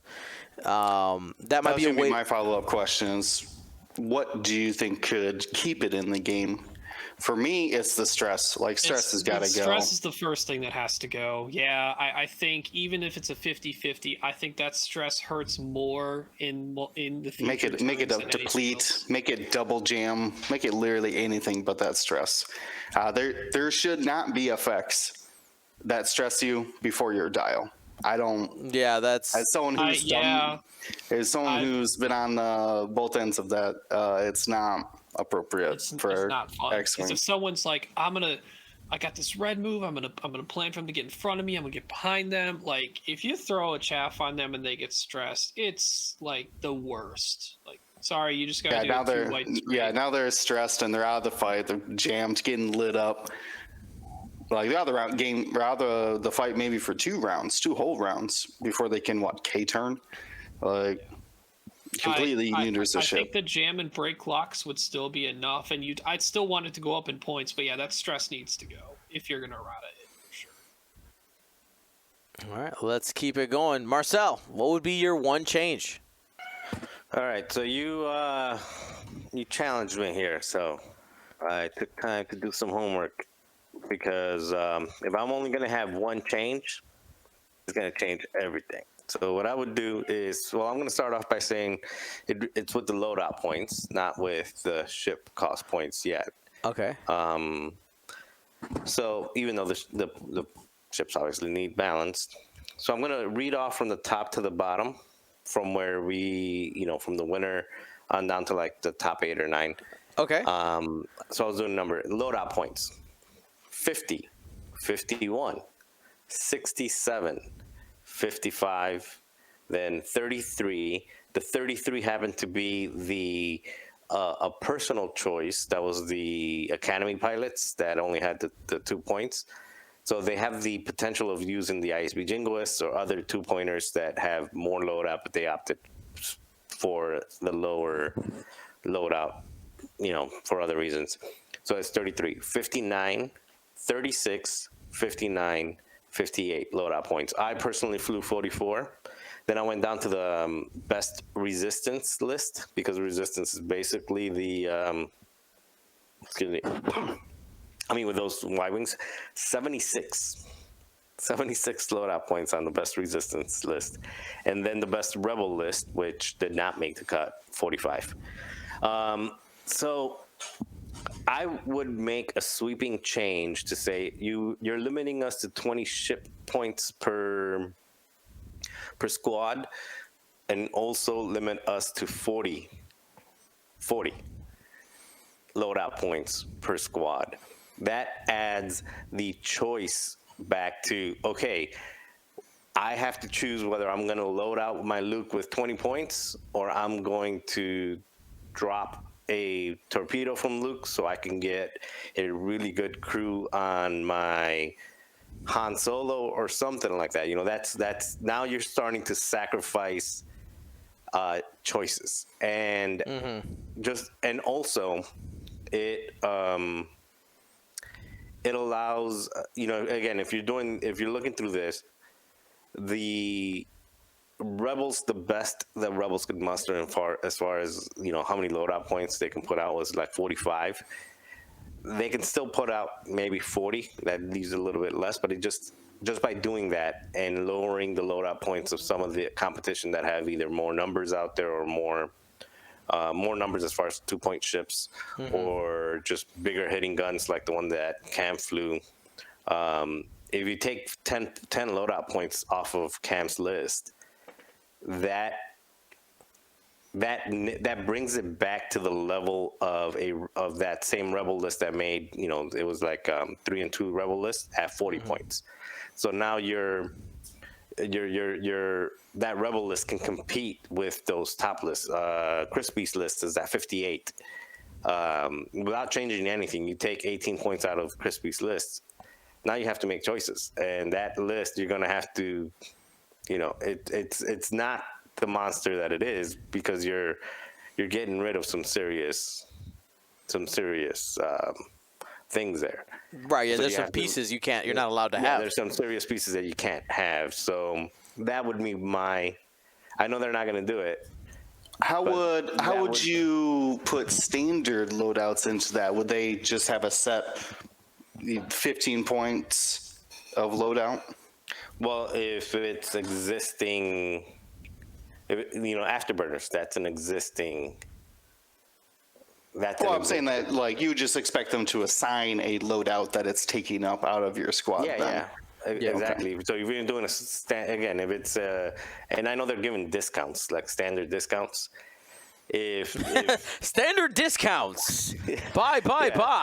So if your Luke is 7 points with your own loadout, or 6 points with the standard loadout, then and the standard loadout would equal 20 points if you put all those things individually, just like you said, point it out at 15 or something, just to get the value, because you don't have the choice of swapping in and out. So that's personally what I would do, is could do 20 points for ships, 40 points for loadouts, and keep the loadout high so that you can still, a lot of people say, hey, I want to load my my ship, or at least the ship that I like, with everything. I want to put 25 points on my decimator. Go right ahead. You got 15 left to spread across the rest of your support squad. So it also what came to the result of 40? Why not a nice round 50? Just looking at what was at the top, the top was 50, 51, 67, 55, 33, 59, 36, 59, 58. And the stuff that did not make the cut, I started doing stuff like, and they were in the mid 40s typically. I mean, there was some in the 30s, 40, 45, and that's why I thought with 40, everybody's having to make choices, because most everything was, even the stuff that didn't make the cut was like 44, 45. If you're only punishing the lists that are, or not punishing, that's why I came up with 40, because I saw that most of the people, I didn't go all the way down. I just went to like the top. Right, you're saying that it would affect every list, more or less. It would affect most lists, but it would affect the lists that didn't make the cut less than the ones that made the cut. The list that made the cut definitely had more loadout points than the ones that didn't make the cut. Mm-hmm. And that's just, that's just been X-Wing ever since the start, right? Like value, are you getting your value's worth? Are you getting the jingles? Are they getting their value at 2? Are they getting their, that value includes the loadout. So, a LAT is so good because not the LAT ship is innately amazing. It's the LAT is a good ship that, oh, by the way, has 22 points to play with. I like 40 just from a organizational standpoint. Like it's double. It's double of 20. Like it's kind of an easy number to remember. It also, this would be more for casual play. I know, crazy. We're talking about casual play, very rare. But you could also, it kind of reminds me of Mario Kart, where you can end up with like different levels. You're like, all right, today we're playing, a 60 loadout tournament, and today we're playing a 40 loadout tournament. Oh, we're going hardcore today. We're going for a 15 loadout across your entire squad. You could do something like that for casual. But yeah, the number one change I want to see, this is you guys thought you were using broad strokes. For me, the broadest of strokes. We've been in this meta, even though it has evolved as of late, for a very long time. Right? It's been a while, and I just want to start seeing new lists. I want to see enough change that people actually have to reconsider what they are bringing, because what I always find the most fun is those first couple months where we're just digging and digging for new stuff. All right, for news, what is the next big thing? And if only a couple things change, it can be that evolution period can end up being quite small. But I am looking forward to seeing what they do. AMG has a lot of tournament data, much more than when the last set of changes they made, and I look forward to seeing what it ends up being. What's your suggestion then? What would really flip the script for every list? Because I do agree with you that like every new points update, people like, can I fly my old list? Yeah. So like, what does it take to fly my old list? You make a decision to either everything is more expensive or everything is cheaper. Like you got to go in one of those directions where if you make everything just a little bit more expensive, obviously list sizes shrink and the value on every ship has to be reevaluated, right? Or what if they did this? This is it right now. What if we just go and like more things get more expensive and some more things get cheaper? Yeah, exactly. And that's another thing. You can pool either of those sides and start making some pretty extreme changes. Let's just talk about high initiative ships, right? Most X-Wing players love high initiative ships. Like they're the most popular ships. People are like, what do you want to fly in a perfect world? You're like, give me anything with initiative 6. That's what people would feel like, right? Like if the cost starts, if what Ryan says, if the cost starts going down on those high initiatives, but then you also say, well, that's happening. Maybe they have limited loadout because that cost is going out, but also maybe we're going to let some more 2 points in the door, right? There, you got some different things that could end up happening to really shake it out. As for like ship balance right now, I'm not sure where that would end up being, but overall I want to see some change. I just want to see some stuff get shaken up. All right, as much as we love Jingle Jingle Wampa because we even went out and made a Christmas card for it, like I want to see a different solution for the Empire. I want to see that those archetypes continuing to evolve. Well, friends, with that, we are closing the book on the Galactic Championship Series this year. The Battle of Exegol was awesome. As for what is next on the docket, we are in the planning phase on the Flight Club Championship League. More details to come on that. As for in-person play stuff that we are associated with next weekend, not next weekend, weekend after next. Will panic for a second. Will, it's like next weekend. I got plans. Will be in Buffalo, covering a community-style event that's happening there. Also, that same weekend, Golden State Games is holding their the California World Qualifier. If you're in that area, head out to that tournament. That's going to be a good one. And just hang out with us. Continue hanging out on Discord, on YouTube. We got plenty of games going out every day. And we're looking forward to seeing what these changes are on Wednesday. We, of course, will be live the following Monday. And we will have had, at that point, almost a week to really start diving in and taking a look at what those changes end up being. And what's the actual release date for those standard loadout cards? Is that this Friday? 28th is the street date. I will say, though, that on Wednesday, we're playing with the new points. They normally come out... well, I always play with the new points. Never correct. Let the past die. This is the correct choice. Yeah, let the past die. It's fine. But yes, hopefully they will release. They've been pretty consistent, like afternoon. They don't normally wait till like because they're Pacific time. They don't normally wait until like the end of their work day. Mm-hmm. They probably do it and try to get those out in the morning. So that's going to be exciting. If on Wednesday, if we're not playing with the new points, we're going to be list building with them. So me and James are going to be trying to extrapolate as much data from there as possible. That's right. And then once we have that trench run, Marcel, you're gonna have to come over. We could stream some trench runs. Yeah, I want to do it. I want to. I want to do that. And we don't have a date yet, right? For the showdown? No, we gotta figure that out. In his belt. Ryan's like, excuse me. I have summoned the belt. We'll find out. Well, for everybody at home, remember to be smart. Remember to continue being safe.